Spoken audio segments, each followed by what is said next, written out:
Mungkinkah Bali berubah warna kali ini di pemilu 2024 GJ? Saya tegas menyatakan tidak mungkin. Tidak mungkin. Kalau saya bicara pasti dengan data. Kita lihat kalau dari survei partai, faktanya sekarang justru kita sangat baik. Ya, pastinya di atas 70%. Di atas 70% berarti Pastinya ya. di atas 70%. Oh iya. Karena ada opini juga PDI nggak bisa gerak ini karena Koster dan Mayastra berkasus gitu. Tapi Orang lain kemarin bermain di permukaan, kita sudah bermainnya di akar rumput.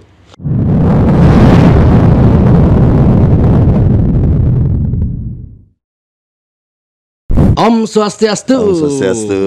Apa kabar? Bapak Baik, Agung Ngurah Adi Ardana. Weh, ini dulu sering saya telepon aja ini. Siap.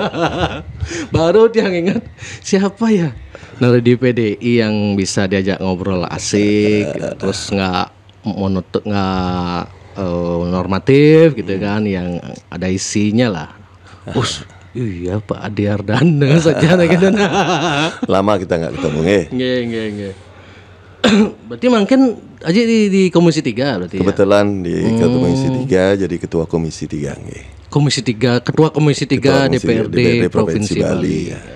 Komisi 3 niki kan bidang pembangunan nggih. Pembangunan infrastruktur, lalu lingkungan hidup, lalu energi, informasi juga.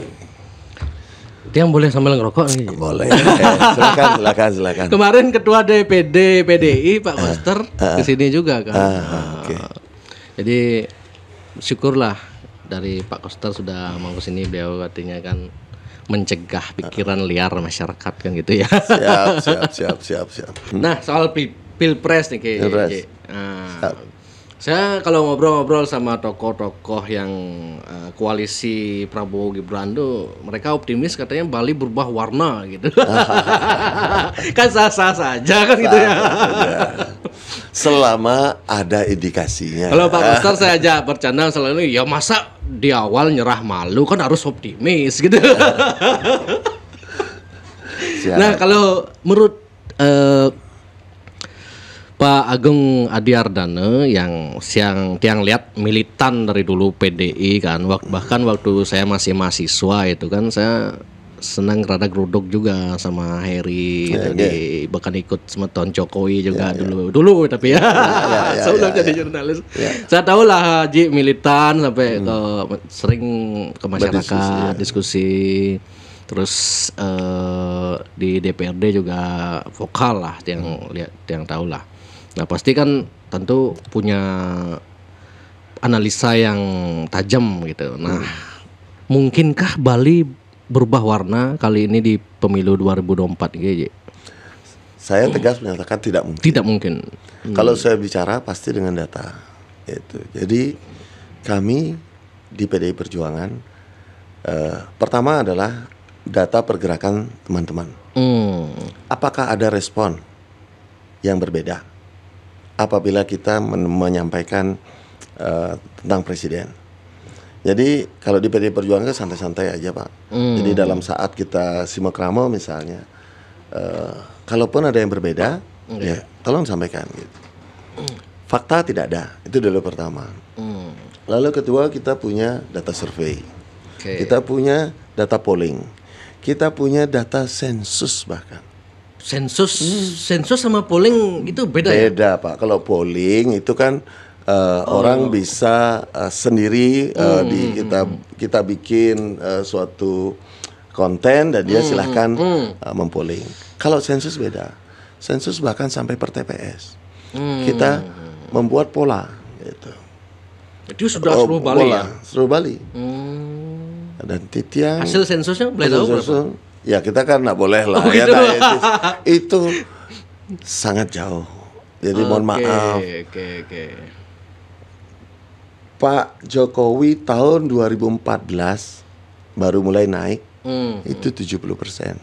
70%. Ya, kalau yang kedua 2019 Bapak Koster ya oke lah 91 sekian persen. Sekarang Pak Ganjar yang baru pertama kali maju di Bali sudah di atas itu jauh. Karena banyak menganggap Nih, oh dulu PDI dapat 90% di Bali. Artinya Tahun 2019. 19 karena Jokowi efek. nih Jokowi 2019. efek. Tapi Padahal suara partai cuma 55% Ya, gitu kan. Apple to apple lah kita bicaranya 2014. 2014. Ya, oke. 2014 kan sama-sama baru mulai. Dia 70, Pak Ganjar di atas. Oke. Di atas, Dengan dan pasti di atas. kondisi yang Jokowi anggaplah cerai gitu dengan PDI sekarang ini, kan tidak ada Jokowi efek lagi gitu. Betul. Nah, berarti dengan Jokowi pecah dengan PDI ini tetap berarti surveinya. Kita lihat kalau dari survei partai, faktanya sekarang justru kita sangat baik. Sangat baik. Sangat baik. Saya tidak boleh jumawa, kita harus Atau jangan-jangan rendah yang survei diri, PDI itu yang tua-tua aja, Ji? bukan. Kalau kita Udah kan termasuk. kita Maksudnya di TPS langsung ya? Iya, sensus. Karena sensusnya di DPR ya? Di DPS ya? Iya, kita laksanakan melalui beberapa tim gitu ya, bukannya tim PDI, pastinya adalah Independen. independen yang melaksanakan, dan itu menunjukkan hal seperti itu ya. Saya harus bicara apa gitu. Jadi Oke. kebetulan kita tahu semua data semua partai yang ada di Bali saat ini bertanding. Itulah yang terjadi. Jadi janganlah terlalu berharap saat ini untuk terjadi perubahan warna gitu. Karena di berbagai polling ya, kalau konteks polling media sosial gitu, di Bali Prabowo 60%-an. Ya Tapi pollingnya itu dia. polling media sosial kan generasi ya 17 sampai 20, 30, Ya 30 lah. nggak pernah tahu reformasi ya. Inilah Terkesima mungkin sama gemo-gemo di TikTok. Gemo. Inilah yang kita harus sampaikan kepada mereka semua gitu, bahwa dunia saat ini Anda berada di orde reformasi. Jangan sampai Anda seperti salah satu ketua umum partai yang masih muda tidak tahu amanat reformasi. Itu sangat mengecewakan kita semua lah. Orang-orang yang pernah berjuang di zaman reformasi itu. Kalau memang mau, rubahlah orde reformasi ini jadi orde Gomoy. Dan begitu, yang pada saatnya nanti akan menjadi bahan juga bagi rakyat ke depan untuk juga kembali memperjuangkan amanat tersebut yang memang belum terselesaikan sampai saat ini. Tapi di era reformasi pun KKN, kolusi, nepotisme, itu tetap masih ada. Betul. Tapinya gimana? Karena ada tapinya. Bahwa peraturan perundang-undangannya sangat tegas dibuat. Itu dulu, itu adalah titik kita melangkah gitu. Undang-undang korupsi, anti korupsi kan sudah disampaikan oleh Ibu Megawati waktu beliau menjadi presiden selama 3 tahun itu. Ini fakta. Amanat reformasi itu kan korupsi,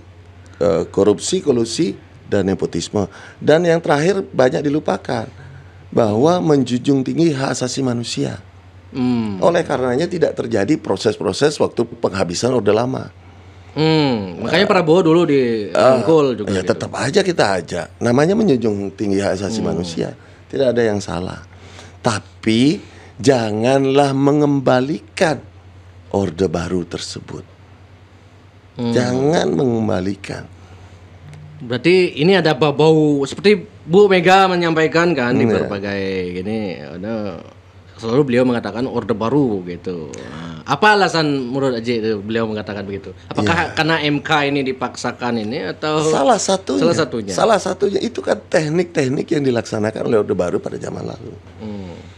Itu banyak hal Pak, kalau kita mau buka-bukaan kan banyak sekali gitu loh.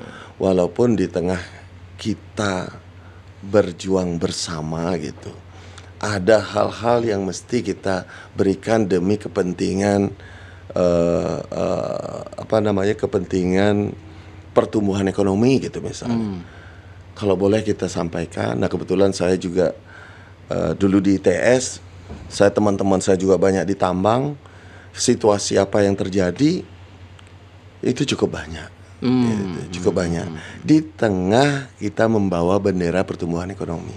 Tapi kalau saya ngobrol-ngobrol dengan tim TKN Prabowo sempat ke sini, terus ketua tim pemenangan Prabowo, oh isu ini isu 5 tahunan ini kalau Prabowo dulu waktu Megawati dengan Prabowo nyapres kok nggak digoreng gitu isu ini gitu. Beda posisinya kan beda. Oh, beda dulu. Beda posisi kalau kita mau ngomong, kita justru pada saat itu adalah menghargai asasi manusia. Kita membawa orang gitu, membawa orang yang akan kita pakai, akan kita laksanakan, kita jadikan untuk memperbaiki bangsa dan negara pada saat itu. Bukan memimpin. Bukan memimpin. Pemimpinnya adalah Ibu Megawati. Bu Megawati. Beliau memberikan masukan sebagai wakil. Kalau untuk jadi presiden maksudnya itu kenapa waktu kontes itu tokoh-tokoh PDI tidak menggoreng isu itu gitu maksudnya. Ya makanya kan kembali saya sampaikan amanat reformasi itu kan ada 3 ada 4: korupsi, kolusi, dan nepotisme, ada ujung 3 asasi manusia. Saat ini posisinya adalah menjadi presiden, Pak. Kita menyerahkan nyawa kita untuk dibimbing oleh seorang pemimpin. Nah, tentunya pemimpin ini wajib memiliki track record yang baik, memiliki etika yang baik, santun sebagai penuangan adat karakter seorang Indonesia. Nanti aja dia bilang etik nasem gitu. Nggak apa-apa. Itu kan wajar. Kita saling berdiskusi. Yang mana namanya etika, yang mana namanya kesantunan, kan begitu. Normal-normal aja. Siap. Tapi anehnya yang menjadi pertanyaan banyak pihak juga, kenapa Jokowi dan Gibran itu nggak dipecat oleh Megawati atau PDI gitu, itu pertimbangannya apa sebenarnya? Ini menjadi aneh juga kan kalau dipikir gitu loh. Ini mereka bertarung, beneran bertarung, tapi saling sindir kok. Ini masih di sana gitu. Gimana itu gitu? Sekarang saya mau tanya, etiskah kita memecat seorang presiden? Petugas partai yang sedang duduk di lembaga kepresidenan kita pecat. Gibran? Etikanya tidak. Gibran? Ya, Gibran kan sudah jelas, dia juga anaknya. Mahfud MD, menteri-menteri. Bobby juga tidak dipecat oleh DPP, hanya DPC. Menteri-menterinya kenapa nggak ditarik? Gitu. Loh, kita harus kawal pemerintahan kita kok. Oh, karena PDI masih menganggap ini pemerintahan. Pemerintahan kita jelas pemerintahan kita. Hanya Pak Jokowinya mungkin sudah menganggap dirinya tidak lagi petugas partai. Komitmen pola pembangunan semesta berencana yang kita laksanakan mungkin sudah melenceng. Nah, ini yang kita harus jaga, jangan sampai mundur. Gitu. Apapun resikonya jangan sampai mundur. Ada anggapan bahwa Jokowi sakit hati karena keseringan ditegaskan bahwa Jokowi kamu ini ingat petugas partai. Ya. Sehingga netizen pun ikut mengolok-olok itu. Tidak you boneka gitu. Ini zaman dari zaman capres dulu lah. Disebut capres boneka itu, tapi terpilih juga kan. Faktanya petugas partai itu artinya dia membawa amanat yang kita sepakati.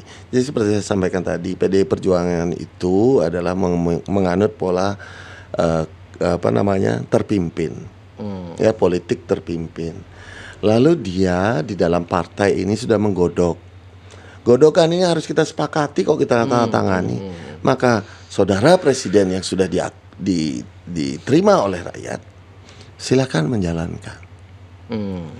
Jadi selama 9 tahun beliau menjabat gitu, atau 8 tahun, 9 tahun menjabat sebagai kader, juga sebagai petugas partai, bagus jalannya. Bagus jalannya. Di tengah hal-hal baru yang muncul dari pola pembangunan, polanya jalan. Gitu. Apakah konsep lalu 1 tahun berikutnya yang mungkin menganggap dirinya sudah tidak petugas partai, mulailah etik-etik itu terjadi. Iya kan? Jadi 9 tahun sebagai petugas partai Partai. berjalan mewakili PDI Perjuangan di lembaga kepresidenan yang tidak kita utak-atik. Ibu Megawati hanya memberikan saran, diikuti tidak diikuti bukan menjadi suatu hal yang penting karena beliau tidak akan diberhentikan di kader. Tidak, silakan. Itu yang jelas. Kami hanya mengingatkan, ini sudah ke kiri, Anda harus saya ingatkan, ke kanan saya ingatkan. Karena anggapan publik itu begini, Ji, terhadap petugas partai. Oh, yang presiden sebetulnya adalah Megawati. Jokowi cuman kaki tangan aja, disuruh gini mau, disuruh gitu mau gitu. Saya mau tanya, bagus nggak perjalanan Jokowi selama 2014 sampai 2023? Itu buktinya kan surveinya Bagus kan? Surveinya tinggi kan Bagus Jokowi kan. Kalau Jokowi ya artinya apa? dia masih bisa jadi diri sendiri. Dari sendiri, karena memang kita tidak utak-atik. Hanya Anda sebagai petugas partai harus mengikuti amanat Trisakti Bung Karno, itu harus Anda dalami. Walaupun tidak bisa dijawab oleh anaknya kemarin waktu debat. Lalu yang kedua, mengikuti pola pembangunan semesta berencana. Silakan. Lalu mengenai pelaksanaannya, mau pakai si A, mau pakai si B, mau melaksanakan dengan pola yang berbeda, yang penting tujuannya sampai. Silakan. Kita tidak pernah tahu karena itu adalah otoritas daripada seorang presiden. Presiden adalah pemimpin kita tertinggi. Tapi kalau di partai, ketua umum yang paling tinggi gitu. Itu. Ini ceritanya. Jadi janganlah kita terlalu berkonotasi bahwa petugas partai itu disetir habis-habisan. Saya sampaikan fakta kita di daerah. Selama kita benar, logikanya benar, jalan. Karena gitu. Tidak melanggar prinsip-prinsip Trisakti. Ya, itulah petugas partai itu, pimpinan partainya itu diktator, tidak memperbolehkan melawan. Contoh lah waktu COVID dulu, Koster tidak berani menyuarakan aspirasi masyarakat Bali sehingga ada berbagai aturan gitu kan, dianggap waktu itu Koster tidak berani melawan pusat gitu, yang notabene adalah pimpinan Megawati. Jadi kebijakan pusat langsung aja. Terus apa fungsinya dia sebagai gubernur nih gitu? Cuma meneruskan kebijakan pusat aja gitu kan. Tapi faktanya kan Bali yang terbaik. Oh iya, itu siap. Bali yang terbaik. Lalu Bali yang paling cepat recovery. Pertumbuhan ekonomi tertinggi sekarang. Bayangkan kalau dulu melawan. Banyak gini makin parah itu. Makin parah. Kita lihatlah situasi tempat-tempat lain. Oke, gitu. Ya. Kalau masalah yang kalau membandingkan, kalau ngobrol-ngobrol sama pengamat politik itu dibilang Ganjar ini tidak punya positioning, Ji. Nah, karena Anies perubahan jelas itu. Kalau Prabowo melanjutkan, Ganjar melanjutkan yang benar. Kan sama juga berarti. Beda dong. Ini berarti Jokowi melanjutkan yang tidak benar gitu maksudnya berarti. Kita kan nggak tahu siapa yang melanjutkan. Seandainya Prabowo melanjutkan, betulkah ke jalan yang benar? Oh gitu maksudnya. Iya. Kita menjalankan amanat yang sudah kita sepakati. Intinya begitu. Semangat pola pembangunan semesta berencana yang kita bikin itu sudah terolah dengan demikian banyak tim ahli semua, termasuk juga rakyat, perwakilannya adalah kita, termasuk anak ranting bisa berbicara, sehingga terolahlah menjadi suatu pola. Tapi kemarin menurut wakil tim pemenangan di Bali ini Lola ini kan wakil tim pemenangan Anura Lola ya, dibilang positioning Ganjar melanjutkan dengan sat-sat cepat gitu. Nah ini yang mana yang benar ini? Sat-sat gras-gras yang benar. Kalau gitu. Saya juga ketua bidang istilahnya itu di tim pemenangan daerah yang paham. Kebetulan saya kader PDI Perjuangan, saya paham apa yang terjadi, apa yang dilaksanakan oleh partai kami dalam membela Pak Ganjar Pranowo. Jadi kita tekankan bahwa kita melanjutkan ke jalur yang benar dengan cepat, menuju Indonesia unggul. Oke, Itu oke. kalau dipimpin oleh yang tidak memiliki jiwa karsa rasa PDI Perjuangan, mohon maaf kami bukan apa-apa gitu, bukannya hanya ngomongin partai saja, tidak. Kebetulan partai kami berdiri di atas rakyat gitu, berdiri bersama rakyat, tidak hanya sebatas Partai wong pragmatisme, cilik gitu dibilang tidak ya. berdasarkan pragmatisme, makanya kita berani berjuang. Kalau mau pragmatisme ya kita ambil aja Gibran gitu misalnya. Kalau pragmatisme kita bersama Prabowo gitu misalnya, enggak, kita berani berjalan. Buktinya dulu waktu SBY memilih oposisi meskipun Oposisi. ditawarkan. Iya. Artinya apa? Amanat-amanat yang kita diberikan oleh Bung Karno, amanat-amanat yang diberikan oleh reformasi yang kita perjuangkan bersama saat itu. PDI Perjuangan sebagai gerbong utama saat reformasi tersebut harus kita laksanakan menuju tempat yang benar, bukan kembali lagi ke Orde Baru. Kita tidak tahu apa yang terjadi nanti. Karena ada juga analisa, kalau nih Prabowo menang, nanti Prabowo di 1 tahun terus digantikan Gibran, terus Kaisang, ini itu yang disebut Orde Neo Orba gitu ya. Ya kalau kita ngomongin dinasti ya itu kan begitu ya. Jadi kalau ngomong Tapi dinasti, apa intinya siapa adalah nggak dinasti, kan? jangan sampai pola-pola Orde Baru itu muncul yang diperlihatkan dengan MK kemarin. Lalu dengan situasi saat ini, pengerahan kekuasaan gitu. Nah, Terkait misalnya dengan tokoh-tokoh kalau dia nganggap TM-nya PDI lah tersandra kasus ini, misalnya pertama Pak Mahayastro kan beliau dalam daftar kepala daerah terkaya ini. Nomor 2 ya. Nomor pertama Pak Agus Suratnyana kalau nggak salah itu. Kedua Pak Agus Maestro gitu, tersandera kasus. Terus Pak Koster juga dilaporkan kasus juga kan. Ya. Ini menurut Aji ada pengaruh Pilpres ini kah juga atau emang gimana itu? Kalau saya melihat, kita harus fair aja melihat. Apakah seorang tokoh seperti Agus Mayastra, Pak Wayan Koster begitu, kalau kondisi normal ya, apakah dia akan dipanggil secepat itu sebelum dia laksanakan fungsi resersenya untuk melihat kebenaran atau tidak laporan-laporan tersebut? Pasti enggak. Dalam situasi saat ini Cepat begitu laporan langsung. langsung. Bagi saya, mohon maaf, saya sangat hormat pada Penegak Korps hukum lah. penegak hukum. Beliau adalah yang akan mengawal seluruh perjalanan kehidupan kita bermasyarakat loh. Peraturan-peraturan kan penegakannya beliau. Gitu. Janganlah semudah itu, gitu loh. Semudah itu menggadaikan diri atas perintah-perintah, mungkin ada perintah ataupun memang niat sendiri. Gitu. Gali dulu yang benar. Betulkah ada potensi Di ini? tahun politik ini sangat Tahun sensitif politik ya. sangat sensitif gitu. Kalau Pak Koster ya kebetulan kasusnya ya lucu juga, orang ada di wilayah Komisi 3, pengawasan Komisi 3 Kalau saya baca ini sudah terkait ada berita tol terkait markup ini dianggap markup harga tanah gitu kan. Kalau markup kan lucu, makanya itu saya bilang itu di bawah pengawasan kami di Komisi 3. Itu sangat lucu, Pak. Pelaksanaan pengadaan lahan tersebut yang mengadakan adalah pemerintah pusat, Kementerian Bukannya dulu PUPR. kan Perusda dulu yang gini, Ji.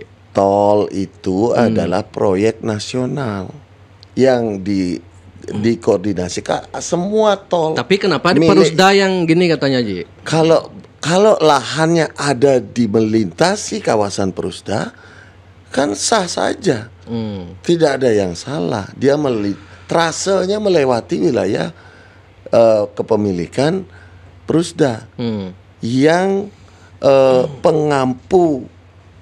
pengampu kepemilikannya ada di Gubernur Bali. Sah saja. Lalu pengadaannya penilaiannya semua di Kementerian PUPR, menghadap ke saya kok. Si panitia itu menghadap ke saya. Itu terutama terkait kelanjutan. Kelanjutan karena banyak juga yang bertanya kapan nih. Beliau nanya mohon dukungan. Tapi itu fakta gitu loh. Mungkin maksud aja yang saat ini pengadaan dan saat ini kan memang pusat kan. Kalau dulu kan dari awal. Jadi gini, kalau konsep tol tidak ada kepemilikan pribadi, Pak. Tol itu milik negara. Tol itu selalu milik negara. Si investor akan dihitung nilainya, berapa dia menuangkan investasinya, lalu itu menjadi pembagian kepemilikan. Yang nantinya akan kembali ke negara. Itu intinya. Pada sekian tahun beliau mengoperasikan. Kita hitung, tidak boleh merugikan. Yang jelas investor nggak boleh dirugikan. Jadi ada kemungkinan nanti diperpanjang karena belum kembali modal dan sebagainya. Itu kalau saya baca ada analisa di YouTube itu, markup-nya katanya sampai total miliar gitu. Dengan total gimana bisa negara mau dibohongin begitu kan nggak mungkin. Jadi silakan tanya aja lah BPN kah yang melaksanakan appraisal pasti.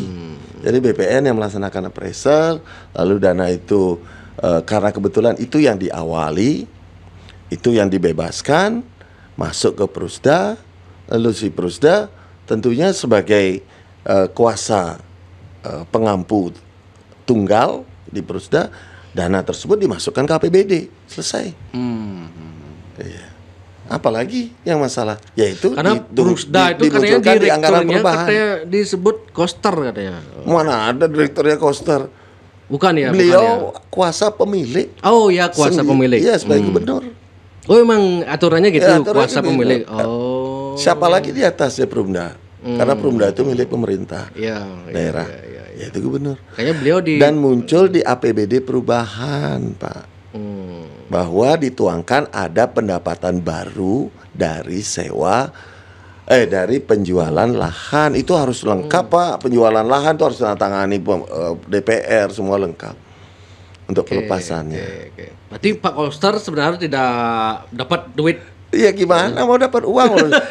Bali, ini harus dipahami oleh masyarakat.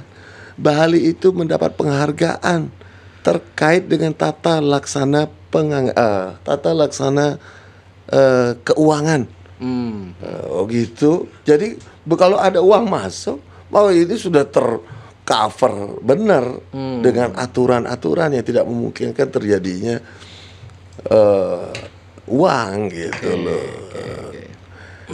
Selama ini yang saya lihat begitu banyak orang berpikir negatif kepada Bapak Pak Koster. Iya, kepada Bapak, yang kalau saya dalam hati saya sendiri tidak mungkin saya akan membela seorang kalau memang orang itu koruptor. Loh, sebagai contoh Teluk Benoa contohnya. Waktu reklamasi Teluk Benoa. Kami 4 mata. Posisinya gimana, Pak? Gitu. Ini pada saat beliau akan maju. Kita tolak, Pak. Okay. Selesai itu barang. Selesai kan itu barang. Itu potensi korupsi, bukan korupsi ya. Potensi gratifikasi tinggi. Potensi gratifikasi tinggi. Nah, Koster tegak mata enggak. Tapi kan tol ini juga potensi karena nilainya hampir mirip, 24 T kalau nggak salah itu ya, Ya 24 T kan. Waktu ini reklamasi Teluk Benoa 30 T gitu kan, hampir mirip gitu. Awalnya 60 T lah. Oh 60 T awalnya. Gila. Gitu. Nah ini kan beda. Kalau itu kan private sector, kalau ini kan public sector, beda dong. Public sector yang jelas meningkatkan perhubungan di seluruh Bali. Dan itu ada di pola pembangunan semesta berencana. Jangan salah. Saya ingat sekali waktu itu yang mengusulkan langsung berbicara adalah Pak Adi Wiryatamo. Kita harus bikin seluruh Bali sehingga pemerataan terjadi. Saya ingat Pak Adi Wiryatamo yang bilang waktu itu di rapat besar harus bikin tapak dara istilahnya. Gitu. Jadi ini dituangkan dalam bentuk tol menuju ke timur dan yang ke utara dengan shortcut. Itu kira-kira. Berarti sulit lah kalau merubah warna Bali yang awalnya kandang banteng jadi katanya mau dirubah jadi kuning gitu. Kalau saya sih Sorry ya, gitu berarti Ji. sorry harus bicara sorry. Nanti kalau memang betul ada indikasi kami Partai PDI Perjuangan sudah mengingkari amanat rakyat, mungkin terjadi. Gitu. Oke. Tapi kan ada DPD bilang, oh Bali nggak pengaruh suaranya gini. Apakah Bali dipertimbangkan? Oh mau menang Ganjar sekian, apa emang tidak dipedulikan itu? Ya, Aja. betul. Bali itu nilainya Cuma 1% katanya ya. sangat kecil. Karena kita pemilih kan 180 juta. Lalu kita sendiri hanya 3.800.000. Tapi kan bisa di branding ya, karena Bu Mega kan dari Bali leluhurnya kan. Inilah kembali kami sampaikan bahwa Bali ini adalah suatu showcase dari pertumbuhan hasil kerja pemerintah pusat. Showcase-nya ada di Bali. Ya. Gitu. Ya. Jadi Bali bagus, maka harapannya seluruh Indonesia pun bagus. Pernah ada suatu cerita kalau di Bali kemenangan di serangan adalah juga menjadi proyeksi Bali gitu. Kalau menang di serangan, menang juga Bali. Oh gitu. Kita juga meyakini menang di Bali juga akan memenangkan seluruh Indonesia. Gitu kira-kira. Kita jangan inilah. Kalau dibandingkan dengan potensi ekonomi ya, kita ngomongin potensi ekonomi. Pendapatan kepariwisataan, devisa yang dihasilkan oleh pariwisata lebih besar daripada devisa yang dihasilkan oleh tambang. Oh, jangan salah gitu. Bali ini memiliki potensi ekonomi yang sangat tinggi. Tapi feedbacknya katanya feedback, masih kurang. Ya, feedbacknya adalah dalam bentuk APBN yang muncul dalam bentuk DAU, DAK, kabupaten kota dan provinsi. Katanya inilah yang harus kita kembali perjuangkan. Nah, lalu pusat tentunya juga membocorkan pola devisanya dengan memberikan pungutan wisatawan. Oh ya, ini itu contoh feedback salah satu ya. Salah satu. Tapi banyak hal yang terjadi. Banyak hal perusahaan-perusahaan yang bekerja di Bali, pusatnya di Jakarta dan akunnya akun Jakarta. Ini banyak. Juga terjadinya peningkatan nilai ekonomi. Suatu titik investasi dia meningkatkan nilai saham dari perusahaan pusatnya. Nah, ini contoh. Nah, itu yang perlu kami sampaikan. Jadi Bali ini sangat memiliki nilai strategis. Oke, makanya dari itu tetap di brandingnya Bali memang harus secara elektoral boleh kalah gitu berarti ya. Secara elektoral mungkin kalah gitu, sangat kecil gitu. Tapi secara dampak ke dunia global ini itu yang dilihat ya. Jadi Indonesia kalau mau bagus, Balinya bagus dulu. Nah, gitulah kira-kira yang saya pikirkan. Jadi dengan sendirinya kemenangan partai di Bali akan diikuti juga oleh kemenangan partai di seluruh Indonesia. Gitu, Oke. Yang dengar kemarin dan sudah ramai juga ini dibicarakan sampai Bu Mega menyurati kader-kader biar suara pilpres harus selaras dengan suara caleg, kalau nggak gitu nggak akan dilantik. Nah, berarti ini PDI bermain akan lebih bahkan lebih ya. Bahkan suara caleg akan lebih daripada suara partai. Karena dianggap ada tokoh PDI yang justru mendukung gini gitu. Tapi ini kabar-kabar sumbang sih. Itu kan biasa. Sepanjang di dalam politik pasti begitu. Pasti ada juga yang gitu ya. Jadi suara partai PDI Perjuangan pasti lebih rendah daripada suara Ganjar Pranowo. Bukan hanya di Bali, di Indonesia pun demikian. Itu saya yakin. Itu emang bisa gitu. Pasti dong kalau partai PDI Perjuangan bersama dengan apa namanya koalisi kan pasti lebih. Yang perlu dipertanyakan ya mereka. Mereka gitu. Ya mereka yang perlu dipertanyakan. Sudah koalisinya hampir 70%. Ya. Tapi faktanya kalau memang suaranya nggak naik menurut survei. Surveinya ya, menurut survei. Stagnan ya. Iya. Survei terbaru apalagi ya. di Bali, jauh banget. Apalagi di Bali jauh sekali. Okay. Karena faktor debat nih mungkin ya. Branding demo eko lah, cuman di debat. Jadi makanya kalau saya boleh sampaikan, tahap pertama Bapak Ganjar itu dan tim pemenangan kami TPN itu melaksanakan edukasi kepada masyarakat itu dulu, edukasi dengan masyarakat. Walaupun kita dikatakan tren turun dan segala macam, ini tahap edukasi. Dan saat ini adalah tahap elektoral. Berarti kalau urusan itu memang disengaja gitu, bukan blunder Ganjar. Gitu. Oh no, nggak ada blunder. Kalau urusan popularitas Ganjar sudah tinggi dari sekian periode popularitas. Sekarang elektoral itu akan terjadi pada kira-kira pertengahan menuju akhir kampanye gitu. Walaupun memang berisiko tinggi, memang sebaiknya nyetel terus kan gitu ya. Tapi dalam situasi saat ini memang demikian yang kita laksanakan. Jadi edukasi dulu masyarakat. Apa yang akan terjadi?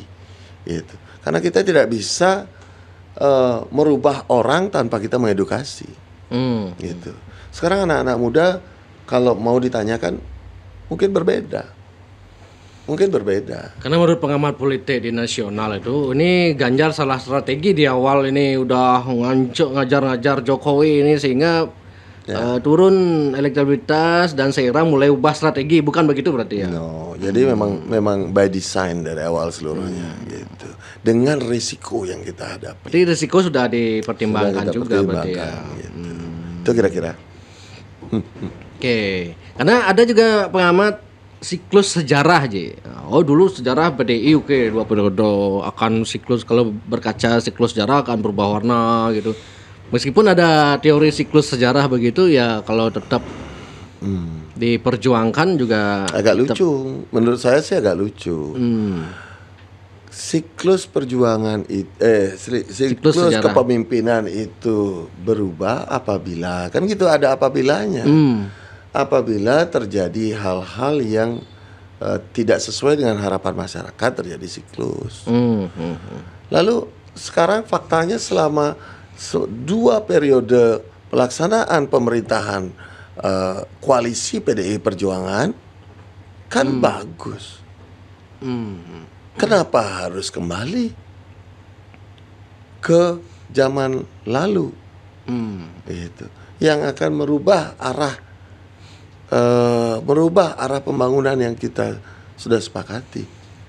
Kalau bicara konteks Bali, dianggap banyak yang suka Ganjar, tapi nggak suka PDI katanya Ji, karena kurang demokratis dalam konteks di Bali. Misalnya anggaplah dulu waktu kepemimpinan Pak Mangku Pasiko ada Bali bebas bicara apa saja, ada Simekramo, artinya demokratisnya jalan gitu. Nah justru kepemimpinan Koster di PDI itu tidak ada semua ruang-ruang untuk menyampaikan masyarakat aspirasi, itu tidak ada. Bahkan DPR pun jangan salah. Nah itu gimana itu? Ini salah banget sebenarnya. Ini salah juga. Salah banget. Ini menurut pengamat DPD yang ngomong di sini gitu salah katanya. Salah banget karena dia hanya melihat keluar, tidak melihat ke dalamnya. Oh gitu.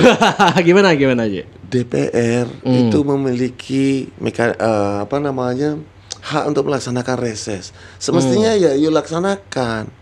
DPR yang lain, artinya dari partai yang lain, maka dia nggak tahu. Kalau partai PDI Perjuangan, kalau reses dia akan melaksanakan sebenar-benarnya. Dia turun ke masyarakat. Kalau partai lain mungkin dia nggak berani turun ke masyarakat. Kita turun menyerap aspirasi. Aspirasi inilah yang kita tuangkan. Pertama tentu kita di partai dulu bagaimana kita menyelesaikan ini. Setelah baru kita tuangkan dalam pokok-pokok pikiran dewan.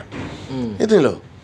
Jadi jangan kira tidak ada demokrasi, salah besar. Demokrasi ini terjadi. Tapi kalau dibandingkan katanya, zaman Mangku Pastika dulu ada Bali bebas bicara apa saja, masyarakat bisa langsung. Karena dia tidak pernah turun ke masyarakat, Pak Mangku. Simekramo. Iya, silahkan datang. Gitu. Kalau kami melaksanakan reses. Gitu. Itu kan DPRD-nya, Ji. Masyarakat maksudnya. Boleh masyarakat datang ke DPR kan. Gitu loh. Semua masyarakat kita persilahkan, kami adakan di Balai Banjar A. Siapapun boleh di Balai Banjar A, siapapun boleh datang. Maksudnya pertemuan langsung gubernurnya gitu, J. Nah. Oh, terhadap Pak Kosternya. Kita ngomongin Pak Koster, Ya, Pak DPR. Pak Kosternya. Gitu. Sekarang saya mau tanya, yang disuruh menyuarakan suara rakyat siapa? Kan DPR. Halo, kita tempatkan pada Tapi sesi-sesi memang yang nggak bisa benar. dibandingkan ya. No, karena beda. semua punya karakter. Beliau kita perintahkan untuk bekerja eksekutif. Oke, karena karakter Pak Koster saya lihat memang tipe pekerja kayak beliau ya. Beda Pak, karena Pak Mangku Pastike mungkin tidak memiliki dewan yang bisa menyampaikan. Apa yang waktu zaman itu dewan semua gini. Iya, dia yang tidak mampu, bukannya Pak Koster yang tidak mau. Gitu. Tugas kami yang menyuarakan. Gitu, tugas kami yang menyuarakan suara rakyat. Gitu loh. Buat apa dong kalau gitu jadi? Karena kalau dulu dia mungkin dewan-dewan beliau tidak pernah turun. Oke. Mungkin. Siap. Gitu. Sehingga beliau harus turun harus langsung. tempatkan yang benar dulu. Harus tempatkan yang benar dulu. Aduh. Nah, proyek ini juga diambil alih isunya oleh paslon 2 ini, Bandara Bali Utara, Ji. Nah, sudah saya pernah jelaskan ini di podcast yang lain sudah pernah. Sudah pernah jelaskan. Lagi harus di sini. Lagi jelasin lagi. Karena kemarin itu Bu Mega buat statement tidak mungkin, dan Pak Koster waktu di sini juga 10 tahun lagi nggak usah bicara Bandara Bali Utara gitu. Nah, menurut Aji gimana nih, Gay? Nah, kembali saya jelaskan. Di DPR ini kalau dalam melaksanakan suatu diskusi ataupun sidang segala macam, itu selalu berbicara atas kebutuhan. Jadi ada needs, ya Pak ya. Kalau istilahnya di dalam marketing itu ada needs, kebutuhan. Kita disampaikan oleh si Angkasa Pura situasi 10 tahun ke depan akan seperti apa. Akan mungkin nanti wisatawan yang terus akan meningkat sesuai dengan tren yang terlihat. Dia akan hanya sampai di bandara, tidak bisa lagi keluar karena daya tampung jalan-jalan infrastruktur kita semua ini tidak mampu. Sehingga harus disiapkan lagi bandara berikutnya. Ini kebutuhan. Kita bicara kebutuhan. Nah, lalu kita ada juga keinginan. Ini kita bicara keinginan. Betulkah keinginan masyarakat sudah sepakat mengatakan hal itu? Ibu Megawati berbicara tidak atas dasar subjektivitas. Beliau juga orang yang seperempat, kita mengatakan bahwa seperempat saya orang Bali. Beliau tidak hanya berbicara atas pikiran sendiri. Pasti juga ada yang menyampaikan keinginan-keinginan yang lain. Pihak yang saat ini berbicara menggoreng dan sebagainya, pertama adalah terkait dengan elektoral, kedua dia juga berkaitan dengan investasi beliau, investasi mereka itu. Berarti yang bersuara itu lebih banyak kepentingan pribadi, gitu. Bukan urusan. Karena mungkin dia sudah sewa, Pak Koster itu sudah terlanjur beli tanah gitu. Ada sertifikatnya sudah digadaikan ke luar negeri gitu. Sama kayak tol itulah. Belum terima uang sudah dipinjamkan uangnya. Ini contoh. Nah, kembali sekarang adalah keinginan gitu. Faktanya menyatakan tidak sepakat. Belum disepakati. Kita butuh ya, tapi belum sepakat. Gitu, belum sepakat. Sehingga Ibu Mega menyampaikan hal tersebut. Nah, kita bicara begini. Di dalam RT RWP kita, di dalam di dalam rencana pembangunan Bali Era Baru 100 tahun Bali Era Baru, tetap tertuang karena itu merupakan suatu kebutuhan. Pada saatnya nanti apabila Buleleng sendiri sudah siap untuk menerima tersebut. Contoh ya, Buleleng ini kan ada potensi. Kita ada potensi energi di Buleleng. Dilepas pantai Buleleng itu akan nanti ternyata kita memiliki wilayah kerja SKK Migas. Ini luar biasa. Yang siapa tahu nanti landing point-nya ada di Bali. Bali, oke. Kalau landing pointnya di Bali, maka LNG plan-nya bisa berkembang. Nah, tentu membutuhkan SDM, maka Undiksa harus menyiapkan SDM-nya, terjadi perkembangan. Nah, pergerakan manusia terjadi perkembangan, mungkin pada saat itu sudah siap Buleleng untuk melakukan hal itu. Kalau kita paksakan, mungkin orang asing sudah punya semua. Mungkin orang luar Bali yang menguasai Buleleng. Kita bukannya anti luar Bali gitu, tapi adat budaya kita mau dikemanakan? Kalau kita tidak menjadi tuan rumah di rumah sendiri, di tanah kita sendiri. Ya. Jangan sampai Please, juga jangan ini digoreng. Jangan sampai nanti kayak bandara di Sri Lanka, bandara paling sepi katanya itu. Udah buat bandara terus nggak ada penumpang. Sama kayak di Jawa Barat contohnya. Jawa Barat kan sama, bandara apa namanya itu, yang dibiayai oleh APBD Jawa Barat. Tapi Kertajati, namanya Kertajati. Kertajati. Nggak bisa jalan. Kemudian udah investor, kemudian negara harus menanggung gini, membayar gini ya ke investor gitu. Makanya harus dimatangkan dulu ini ya. Dulu yang benar. Niatan itu ada karena ada kebutuhan. Kapan PDI memang benar-benar berkuasa mungkin gitu. Kapan apabila dilihat keinginan masyarakat sudah sepakat gitu. Karena itu kira-kira. Masyarakat sudah pada melek aja.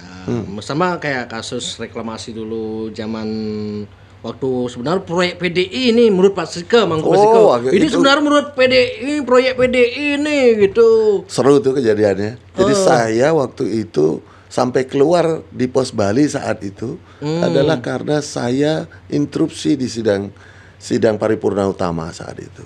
Saya interupsi agar tidak ada pemukulan, jangan kembali ke Orde Baru saat itu. Saya sampaikan pada Pak Mangku. Di luar saya jabat tangan Pak Mangku. Pak, janganlah kita kembali ke zaman itu. Wah, Pak Mangku itu langsung menjawab, ini orang PDI ini yang memulai. Dia waktu itu saya jawab juga, sayang tidak dikutip oleh Pos Bali saat itu. Saya jawab, loh Pak, kita berpatokan kepada surat rekomendasi DPD PDI Perjuangan yang terakhir. Menolak Pak. Jadi kader PDI yang mana? Itu oknum. Kita secara lembaga menolak. Ada gitu. Saya nggak dijawab, saya nggak dikutip gitu. Ini clear. Saya berjalan atas apa yang menjadi kebijakan partai yang sudah kita diskusikan, yang sudah kita godok terlebih dahulu. Nah, itu demokratisnya situ dan kita laksanakan seluruh-seluruhnya gitu. Ya, jadi saya banyak info lah Haji. Kalau ada yang bilang tapi info nggak tahu benar, fee nggak bisa dibayar di awal sehingga nggak jadi proyeknya gitu kan. Selama ada Gong Hadi dan faktanya karma berjalan. Saya menjadi ketua Komisi 3. Saya yang membuat RT RW Provinsi Bali tertutup. Tertutup karena wilayah itu kita jadikan wilayah tangkap ikan tradisional. Tidak bisa. Bukan wilayah pariwisata. Kalau menurut Pak Demer yang mungkin beliau juga punya tanah mungkin ya Pak Demer ya. Oh yang ini, yang Buleleng. Ya. Oh ini perlu Bali karena bandara Bali. Kan bicaranya perlu kan? Kan bicaranya perlu. Saya juga bilang perlu. Perlu. Perlu. Keinginan. Beda Pak kalau keinginan. Tapi kan kebutuhan nih Keji. Makanya bicara kebutuhan katanya. Kita bicara needs. Iya, kebutuhan. Kapan? Kan gitu, kebutuhannya apa sekarang? Enggak. Keinginan beda lagi. Gitu loh, kebutuhan ya, keinginan ada. Keinginan ini harus dibentuk dengan pola yang baik sehingga seperti saya sampaikan tadi tidak dikuasai oleh orang-orang yang. Berarti menurut Aji masyarakat Buleleng belum ingin ini ada gitu. Kenapa harus hanya Buleleng? Keinginan kita di Bali. Oh di Bali, seluruh karena Bali. Bandara itu tidak hanya sebatas seregion itu aja, tapi sudah regional. Gitu. Regional mencakup satu. Mau nggak mau juga pulau. Mempengaruhi seluruhnya. Bali Selatan juga. Seluruhnya gitu. Itu kira-kira jadi keinginan. Oh berarti target Koster kan 95% di Bali ini. Persen. Kira-kira bisa tercapai atau mendekati gitu atau Ya pastinya di atas 70%. di atas 70% berarti Pastinya ya. di atas 70%. Ini Meskipun ada kepala daerah Pak Koster dilaporkan ini tetap bisa gitu. Oh iya. Karena ada opini juga PDI nggak bisa gerak ini karena Koster dan Mayastra berkasus gini gitu. Tapi nggak ngaruh juga di lapangan. Faktanya kan enggak. Oke, Kita yang tahu sendiri. Pergerakan sangat masif. Oke, siap. Orang Buktinya lain bermain di permukaan, kita sudah bermainnya di akar rumput. Siap Ji. Oke. Next kita ngobrol-ngobrol lagi Ji. Ya, Oke. Cukup panjang ya. Kalau Jag Bali minimal biasanya 1 jam lah biasanya podcast ini. Saya cek dulu masih ada pertanyaan ketinggalan nggak ini ya. Disisain aja untuk yang berikutnya. Oh ya.